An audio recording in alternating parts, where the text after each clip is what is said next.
एक कॉमेडियन के जोक पे तुम लोगों ने लाइटें तोड़ दी, कैमरे फोड़ दिए, कुर्सियां तोड़ दी। अबे 6 महीने पहले कर चुका होगा वहां पे वो शो। तो कुणाल भाई ने तो किसी का नाम लिया ही नहीं, इसमें उनकी क्या गलती। प्रधानमंत्री मोदी के लिए है, जिन्होंने कहा है कि आलोचना लोकतंत्र की आत्मा है।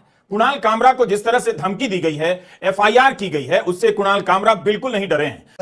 नजर वो आए, मतलब एक जोक मारा उस बंदे ने और 40 लोग प्रवोक होने आ गए डंडा लेकर। मैं सिर्फ सरकार से इतना पूछना चाहूंगी कि ये है हमारा नया भारत कि जहां पे एक जोक के नाम पे तुम लोग स्टूडियो तोड़ देते हो।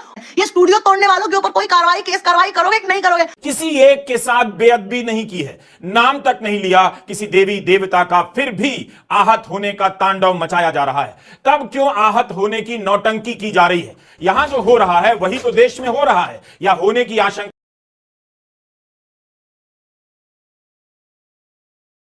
तुमने खुद देखा कि तुमको स्वयं कौन गद्दार लग रहा है। तो कुणाल भाई ने तो किसी का नाम लिया ही नहीं, इसमें उनकी क्या गलती। इंडिया हैबिटेट का स्टूडियो और तोड़ दिया। अरे क्या बात है, ये स्टूडियो भी बिल्कुल बाकी मुंबई जैसा ही लग रहा है, टूटा फूटा बिखरा हुआ with little bit of Shiv Sena decoration. अब इसमें गड्ढे और हो जाए तो एकदम भगवान का काम हो जाएगा। एक कॉमेडियन के जोक पे तुम लोगों ने लाइटें तोड़ दी, कैमरे फोड़ दिए, कुर्सियां तोड़ दी। अबे 6 महीने पहले कर चुका होगा वहां पे वो शो। आज उसने अपलोड करा, that is how internet works. गवारो ऑल्सो, क्या मोदी जी के राज्य में एक हिंदू अब जोक भी नहीं कर सकता है? अरे कॉमेडियन है वो, कॉमेडियन, उसका जॉब डिस्क्रिप्शन है जोक करना। ये क्या तमाशा लगा रखा है यार। ये कॉमेडियंस को अब हम लोग मसल पावर और पॉलिटिकल पावर से चुप करवाएंगे। मतलब एक जोक मारा उस बंदे ने और 40 लोग प्रवोक होने आ गए डंडा लेकर। इतना शौक है प्रवोक होने का तो टिकट खरीद के शो में आओ प्रवोक होने। अगर हमारे देश में कॉमेडियंस को हर शो से पहले सोचना पड़ रहा है कि अगर अगला शो होगा या फिर अगली तोड़फोड़ होगी तो अपनी freedom of speech and expression की बत्ती बनाओ और उसको अपने पिछवाड़े में डाल लो। मैं सिर्फ सरकार से इतना पूछना चाहूंगी कि ये है हमारा नया भारत कि जहां पे एक जोक के नाम पे तुम लोग स्टूडियो तोड़ देते हो और स्टूडियो वाले बेचारे को बोलना पड़ रहा है कि हम बंद कर रहे हैं क्योंकि हमें बचाने वाला कोई नहीं है। ये स्टूडियो तोड़ने वालों के ऊपर कोई केस कार्रवाई करोगे कि नहीं करोगे। अब इस साला एक जोक सुनने की क्षमता और हिम्मत इनमें है नहीं। सच रहा, अब तुम सच कैसे सुनोगे बे? प्रधानमंत्री मोदी के लिए है, जिन्होंने कहा है कि आलोचना लोकतंत्र की आत्मा है। कुणाल कामरा को जिस तरह से धमकी दी गई है, एफआईआर की गई है, उससे कुणाल कामरा बिल्कुल नहीं डरे हैं, बल्कि उन्होंने एक तस्वीर ट्वीट की है हाथ में संविधान की किताब लेकर। यही हौसला आज के समय की ऊर्जा है। गद्दार नजर वो आए। कुणाल कामरा का वीडियो उनके YouTube चैनल पर है, ट्विटर पर है, हर जगह है। आप वहां जाकर पूरा जरूर देखिए। लेकिन इस थिएटर में कुणाल कामरा ने एकनाथ शिंदे पर तंज कर दिया तो हॉल की कुर्सियों पर प्राणघातक प्रहार किए जाने लगे। आज भारत में इंसान से ज्यादा कुर्सियां खतरे में हैं। जब भारत में मस्जिद खोदने पर लोग उतारू हो सकते हैं तो कुर्सियों को क्यों छोड़। बिस्मिल्लाहिर्रहमानिर्रहीम, अस्सलाम वालेकुम।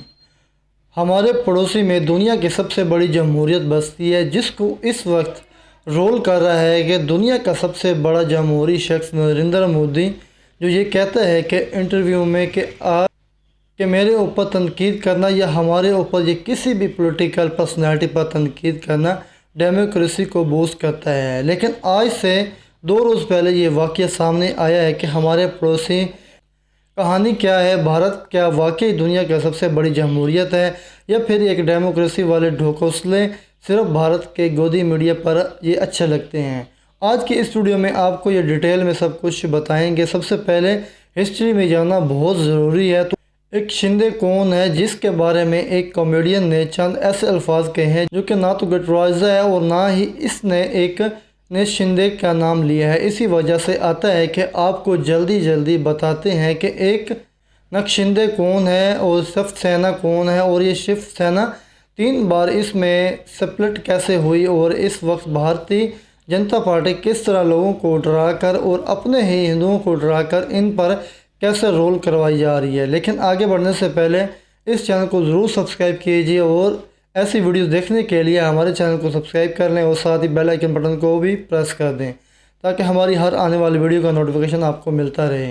सबसे पहले आपको बताते हैं ये सेना कौन है और इसमें आपने एक कैरेक्टर का नाम राजा साहब ठाकरे, जहां पर बाल ठाकरे भी कहा जाता है, जिसने हुकूमत में आए बगैर मुंबई शहर बल्कि पूरे महाराष्ट्र रियासत पर रोल किया हुआ था। के नज़रियात एंटी मुस्लिम से, जिसकी वजह से बहुत ही जल्द वो भारत की रियासत महाराष्ट्र में मकबूल होता गया और इसी की कार्रवाई मुसलमानों के ख़िलाफ़, जिसमें मुसलमानों की ज़िंदगी जो पहले ही बदतर थी वो बदतरीन होती थी। एक और राज छाक ने लीडर करना और दूसरे को खुद उठाकर रेड करता है।